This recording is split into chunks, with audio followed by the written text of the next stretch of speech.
Em instantes, Jornal do Boris, com Boris Casoy. Um jornal independente e apartidário.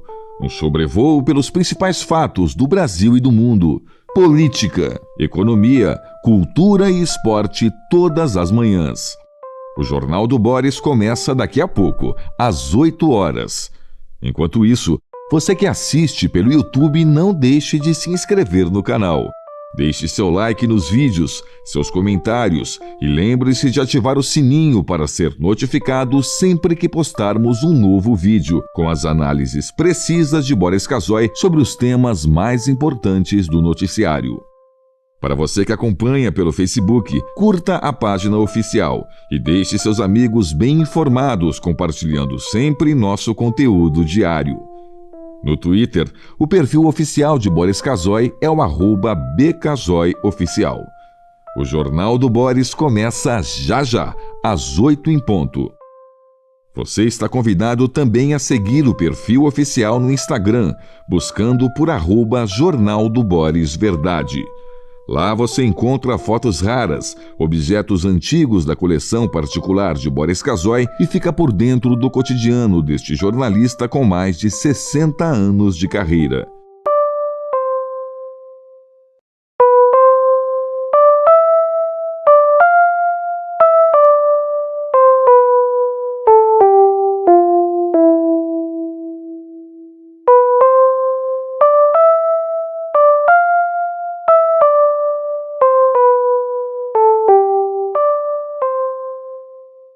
Em instantes, Jornal do Boris, com Boris Casoy. Um jornal independente e apartidário. Um sobrevoo pelos principais fatos do Brasil e do mundo. Política, economia, cultura e esporte todas as manhãs. O Jornal do Boris começa daqui a pouco, às 8 horas. Enquanto isso, você que assiste pelo YouTube, não deixe de se inscrever no canal. Deixe seu like nos vídeos, seus comentários e lembre-se de ativar o sininho para ser notificado sempre que postarmos um novo vídeo, com as análises precisas de Boris Casoy sobre os temas mais importantes do noticiário. Para você que acompanha pelo Facebook, curta a página oficial e deixe seus...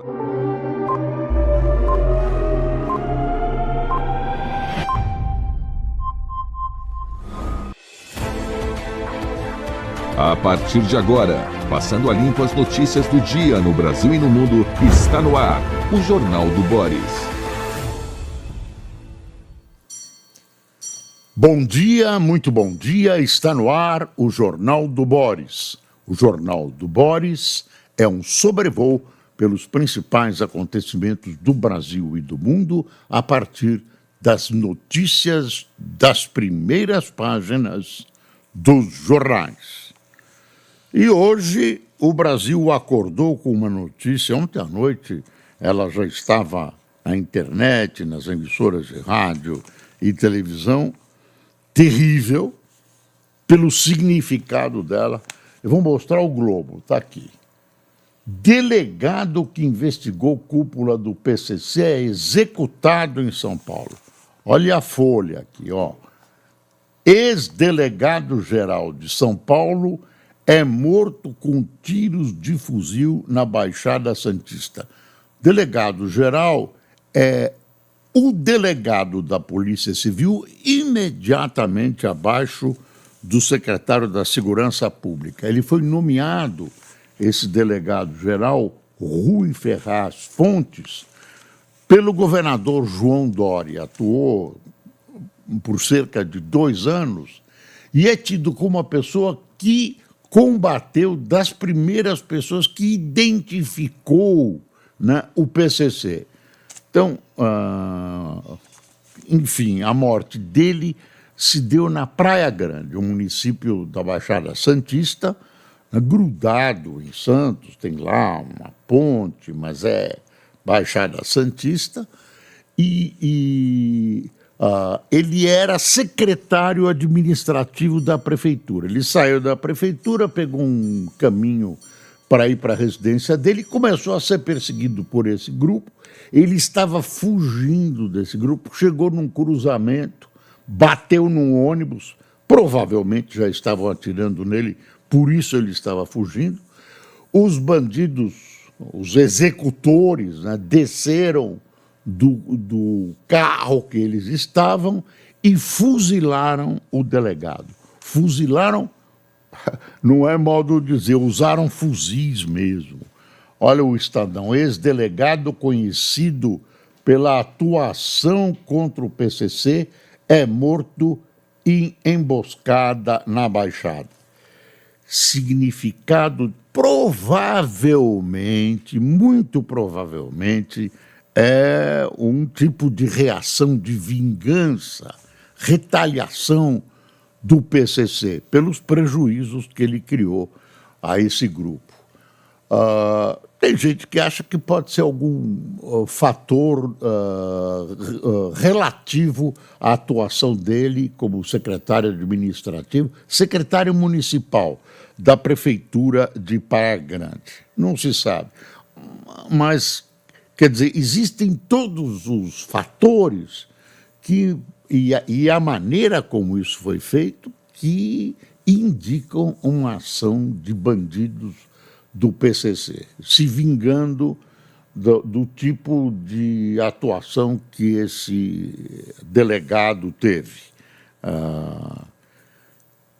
Qual a mensagem disso? A mensagem disso é que o PCC, apesar de todos os desmantelamentos de setores do PCC e tal, está vivo, grande e atuante. O que é extremamente preocupante, porque está ganhando terreno. Não é só o PCC. Aí você olha o crime organizado, está no norte do país, na Amazônia, dominando uma parte da Amazônia. No Rio de Janeiro, tem territórios inteiros nas favelas, que chamam de comunidades. É uma palavra que atenua a expressão favela.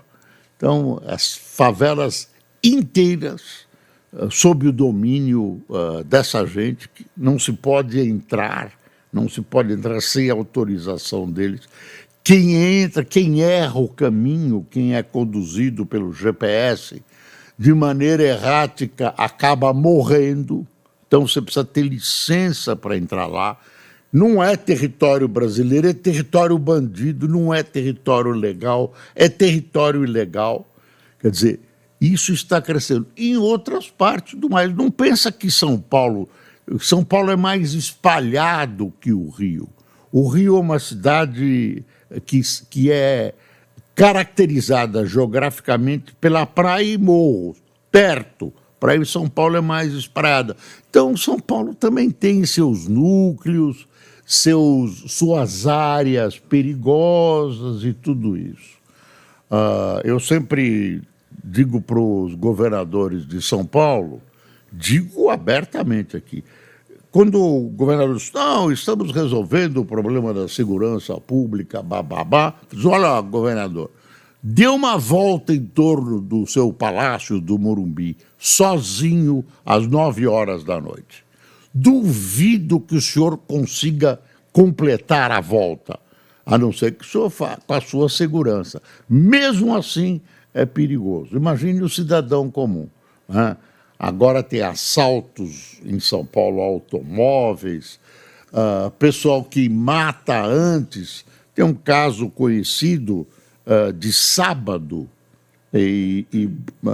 infelizmente, tá? Aconteceu com gente que eu conheço, que é o seguinte: um cunhado estava com o seu cunhado, né, de 27 anos, numa moto, e foram lá ver uma obra que eles tinham a ver com essa obra em São José dos Campos, numa estrada. Eles são de Caçapava, né?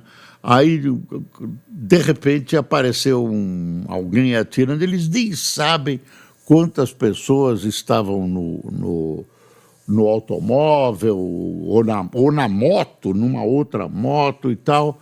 E esse jovem de 27 anos levou um tiro pelas costas e morreu. Chegou no hospital e morreu. o tiro atravessou, ele pegou nas costas do outro que está hospitalizado. Enfim, a insegurança, você tem uma insegurança generalizada, né?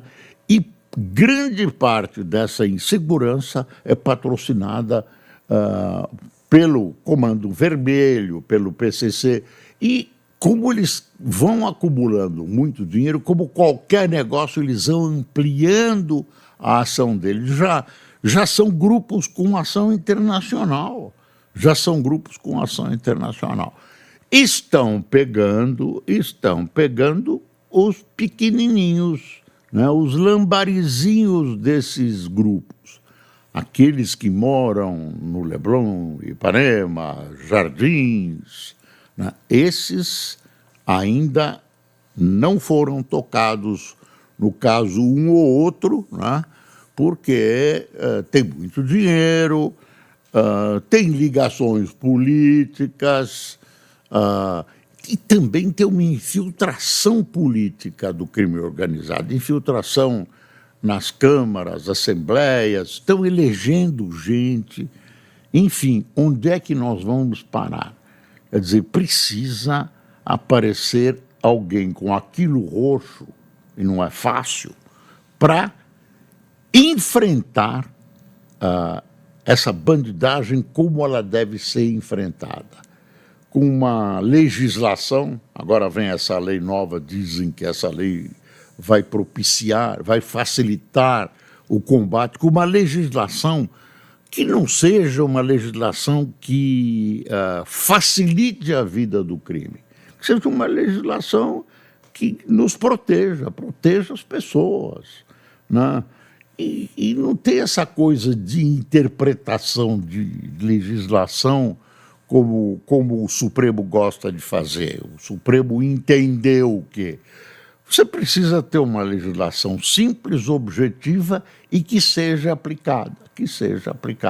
Que a gente tem, aí prendem um enorme bandido e todo mundo tem pena da família dele, etc, etc.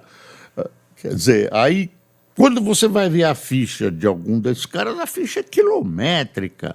Tem não sei quantos homicídios, roubos, furtos. Ué, por que isso? Não é, aí vem a ignorância e setores da polícia que são ignorantes ou são maldosos, né? Ou querem tirar o seu da seringa e dizem que nós prendemos, a polícia, a justiça solta. A polícia prende, a justiça solta. Não é assim. Isso não é verdade. O juiz solta porque assim determina a lei. E o juiz tem que cumprir a lei. A maioria deles tem juiz lá em cima que prefere entender a lei diferente. A lei diz eles acham que é 2. Isso é outra coisa. Mas o juiz de primeira instância e tal tem que... Homicídio. Quando não é flagrante, tem que soltar. Prendeu, ouviu o autor e tal, e solta. Isso é suspeito, não é acusado, é suspeito. Que história é essa? Precisamos resolver essa questão. Essa bondade, essa esperança que a gente tem. E no direito brasileiro, e o direito brasileiro se orgulha disso, a prisão não é uma vingança. A pessoa é separada da sociedade, basicamente, para ser reeducada. Eles não são chamados de presos, são chamados de reeducandos. E tem que pensar em baixar a responsabilidade criminal. Você vê um menor preso, um cavalão de 3 metros de altura. Que história é essa? Você acha um jovem, uma jovem de 16 anos pode votar no presidente da República e não pode um adolescente e não entende quando, entre aspas, quando realiza um ato desse tipo? tem que dar um jeito nisso, tem que ter uma... Me assusta, viu, que nos Estados Unidos, também nos Estados Unidos a visão... Estou pegando os Estados Unidos, mas o Japão também. As leis penais no Japão são muito pesadas. Claro que tem gente que não quer saber da lei e vai continuar acontecendo, mas tem muita gente que, pelo efeito de demonstração da lei, vai ter medo de ir para o crime. Vai ter medo de ir para o crime. Você sabia que no Japão, especialmente homicídio, o autor é preso, fica condenado à morte, fica no corredor, nas celas do corredor, não lê jornal, não recebe visita, não pode escrever, não pode ler, não tem televisão, não tem rádio e não sabe quando vai ser executado. Tem gente lá 10 anos no corredor da morte esperando. Aí um belo dia diz, olha, chegou o seu dia. Tem um tipo de uma capela budista, o cara vai lá, tem um tempo para rezar e é executar. Eu não estou pedindo isso para o Brasil. Eu sou contra a pena de morte. Mas nos Estados Unidos, as famílias sentam-se, tem um vidro lá, nos estados que têm pena de morte, e assistem à morte dos assassinos dos seus familiares. Não estou pedindo isso para o Brasil. Estou pedindo que o Código Penal seja cumprido. O Código Penal de 1941 não é de todo péssimo, não. O que é a lei das execuções penais e a legislação que veio depois. Não vem nada para endurecer, vem tudo para facilitar, facilitar, facilitar. Isso é uma vergonha. Isso é uma vergonha. Espero em Deus que você saia de casa para trabalhar hoje e volte, porque a gente sai hoje e não sabe se vai voltar. Então, já mostramos essas manchetes, falta mostrar a manchete aqui do valor. Companhias mantêm planos de crescimento mesmo com o cenário de instabilidade. É uma coisa boa do Brasil, né? E tem a foto do Dr. Alckmin aqui. Dr. Alckmin está em alta, né? Porque você olha no PT, não tem ninguém que possa negociar desmarcado ideologicamente, que possa atuar como ele, 4 vezes governador.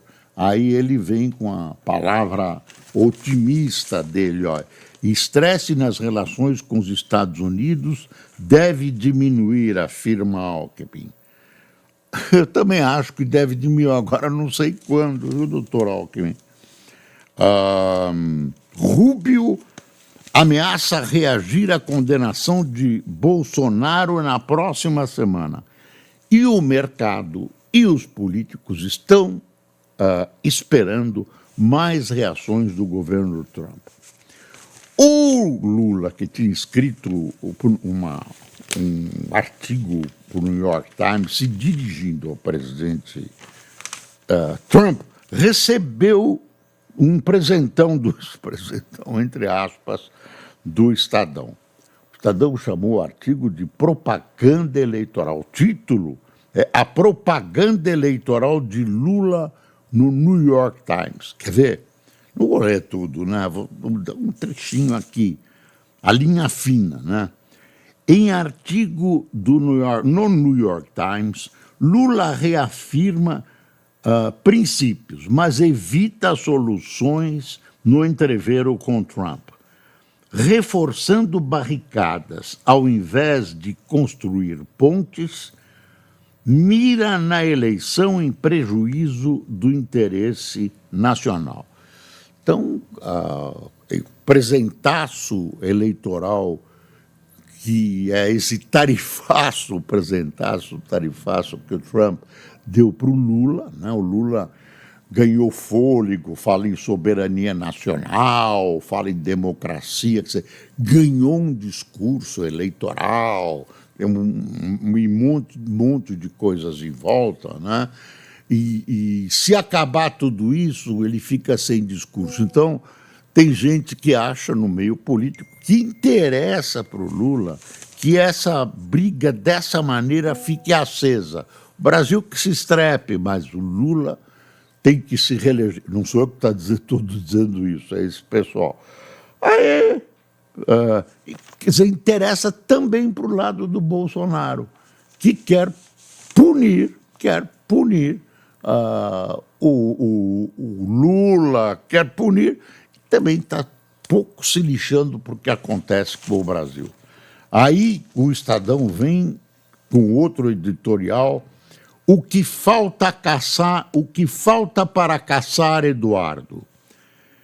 Se tolerar a apologia de uma ação militar dos Estados Unidos contra o Brasil, feita pelo filho de Bolsonaro, a Câmara dará uma banana para o país e se assumirá como valha-couto de canalhas. Lembra, quando aquela secretária de imprensa, dizem que inadvertidamente, eu não sei, ameaçou o Brasil com armas, com invasões, etc., ele apoiou uma suposta invasão, uma possível invasão. Quer dizer, não dá, né? Doutor Bolsonaro, peraí, tem alguma coisa que é o país, que é a população, né? Mais de 200 milhões de habitantes, espera aí uma... Eu não vou dizer que é uma picuinha política, é importante, mas a gente tem limites, né? Tem linha vermelha que não pode ultrapassar. Eu lembro de um episódio que levou à cassação do Partido Comunista, quando o Partido Comunista era legal lá atrás, nos idos dos anos 40, e foi posto na ilegalidade. Respondendo a uma questão, o então senador Luiz Carlos Prestes disse que se houvesse uma guerra entre Brasil e Rússia, ele ficaria ao lado da Rússia. Leia-se União Soviética. E aí as coisas ruíram para o Partido Comunista. Agora, o doutor Eduardo, não interessa o que ele pensa, ele pode até pensar isso, mas falar, colocar de público, né, defender uma invasão contra o Brasil, pelo amor de Deus, espera aí.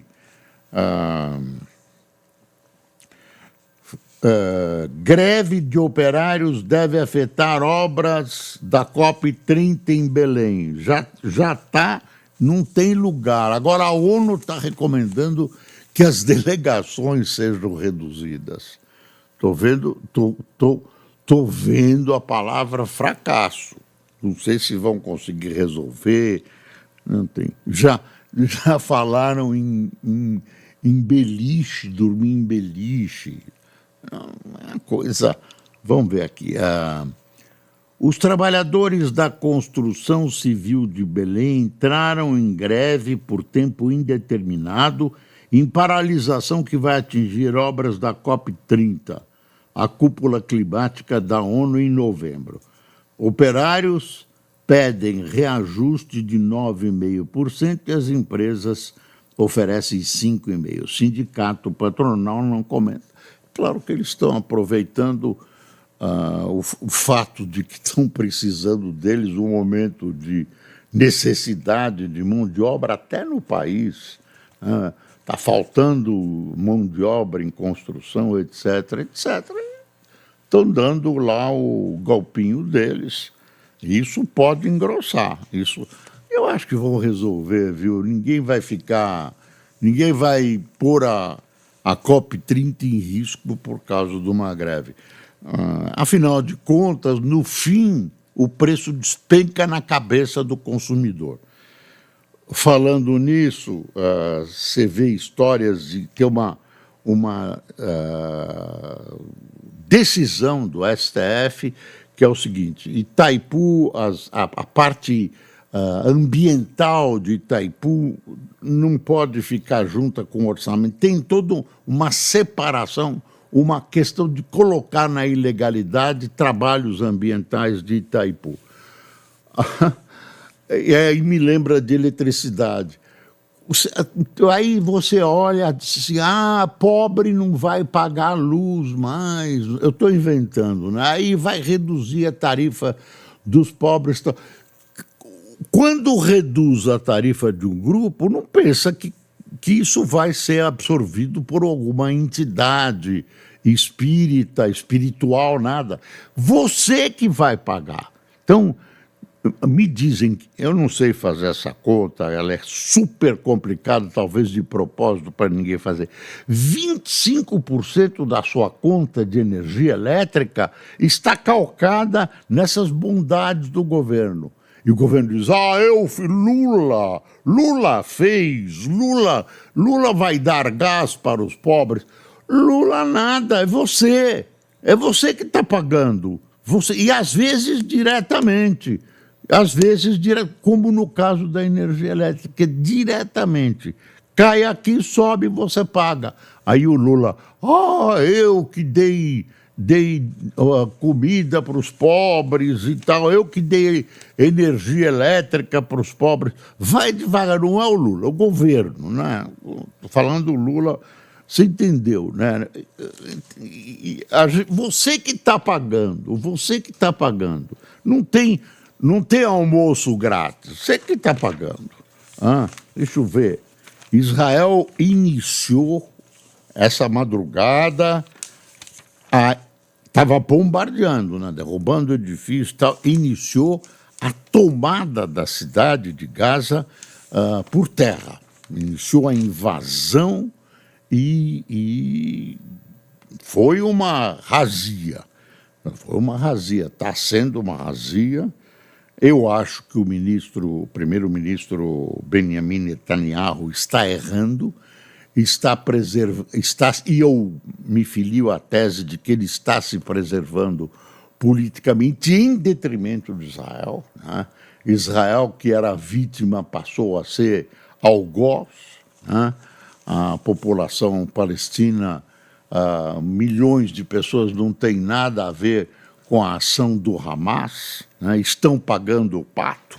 Então é um horror. Tese encampada por Fux em um julgamento expõe lacuna entre norma e tecnologia. Tem artigos analisando o fato do Fux divergir dá o tom democrático. O voto dele, que muita gente está desprezando, porque queriam votar em bloco, essa coisa de se vingar do Bolsonaro e tal, o voto dele foi técnico, brilhante, histórico, e aí ele está pagando o pato. Divergência é normal, que história é essa? Tem que votar todo mundo em bloco? Tem que condenar em bloco? Por isso que tem 11, nesse caso foram 5, né? Por isso que tem que ampliar, não pode ser grupo, para decidir a prisão ou não do presidente da República e seu entorno. Dino susta emendas PIX de 671 mil e pede análise da PF sobre suspeitas. Aí tem uma bruta pressão para não fazer isso. Você sabe o que é, né?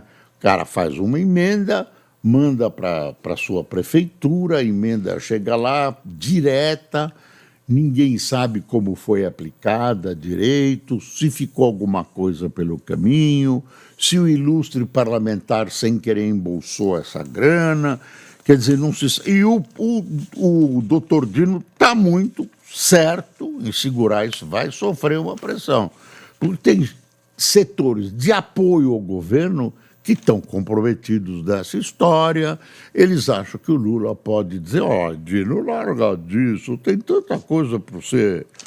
tá. Aqui está, PT abre diálogo com Big Techs após atritos sobre regulação das redes sociais. Não resolvem essa questão, é difícil resolver. Na verdade, olha, na minha opinião, querem calar as redes sociais, querem calar as críticas. O STF cometeu alguns, a meu ver, cometeu alguns erros, né, eu não vou chamar de censurar, mas é censurar em alguns momentos, uma ou outra. Pô, essa história de não poder criticar as urnas eletrônicas, meu Deus do céu, faz parte, de gente tem dúvida, vai lá alguém criticar, o Supremo processa, pelo amor de Deus. Dólar cai a 5,32 e bolsa sobe à espera de corte de juros nos Estados Unidos da quarta-feira. Trump volta a pressionar Fed por corte maior nas taxas e afirma que setor imobiliário vai disparar. Presidente da CPI diz haver acordo para convocar familiares do careca do INSS. Ele não ia falar, depois resolveu falar e na hora H resolveu não falar, então não teve sessão ontem. Cadê o pessoal grosso do INSS? Será que vai tão devagarzinho? Vamos ver, né?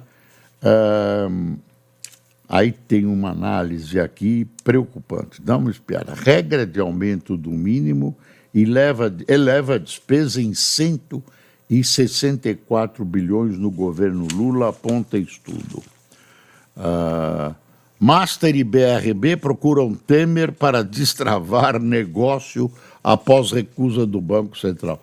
Não é para o Temer interferir politicamente, é para o Temer atuar como advogado. Olha, gasto socioambiental de Itaipu é irregular, diz consultoria legislativa. Eu pensei que tivesse sido um tribunal, me enganei.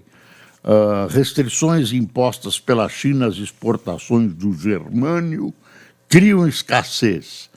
Argentinos não atendem incentivo de Milei e evitam gastar dólar do colchão. Pronto. E, enfim, aqui o Congresso continua segurando, né? Segurando, quer porque quer a anistia de qualquer jeito. Tem gente achando que a anistia melhor é para todo mundo, menos para o Bolsonaro, etc. Já estão dizendo que está terminando o tempo, conspira contra a gente. Quem tomou cafezinho conosco? Pedro Batista, Mauro Souza, Jeff Silva, Ricardo Gil, Neus Araújo, Elisa Buroc, Francisco Paulino, Herbert Luiz, Cida Pereira, Amadeu Vieira, Selma Oliveira, Milton César, Ivone Genari, Selena Rocha, André Lisboa, Lecival Machado de Tucumã, Pará, Regina... É Pará ou Paraná? Pará.